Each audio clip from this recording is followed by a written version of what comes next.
ijaan argina.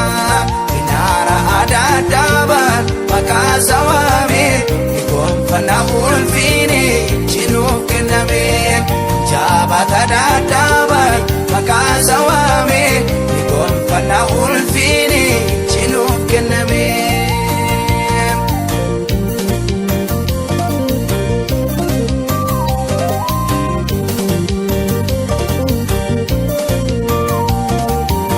Boruu galaanaatti sokkaan darba horiin keenya jiraata dhanuuf kaayyoo qaba.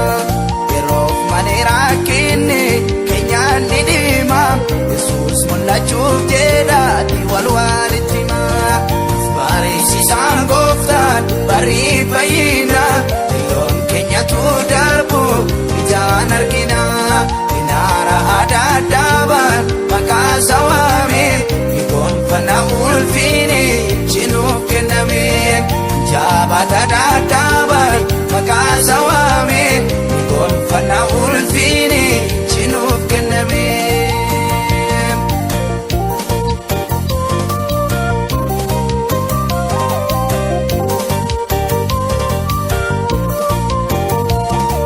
Kana mantaanetti edama namnu yeroo keenyaaf kaanoomne utuu gungumnu.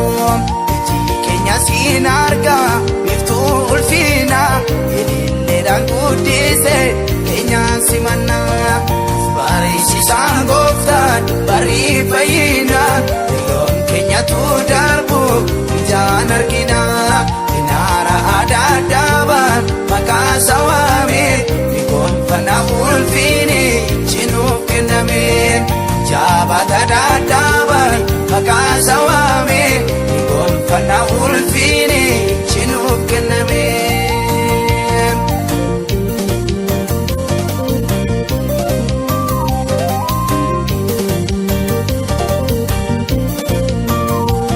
Timuu sirrii baagaariin dhabnee boqonnaa xinnoo qabnurraa kuma baay'ee nyaachifna. Hayyuu beekamaa jaalas iyyafatamna ifaanu kannee maqaa guddaan waamamna. Barsiisaan gooftaan barii fayyina yoon keenyatu darbu ijaan argina. Inaara adaaddaaban maqaa sawaame gonfannaa ulfiini jinuuf kenname. Jabaata adaaddaaban maqaa sawaame gonfannaa ulfiini jinuuf kenname.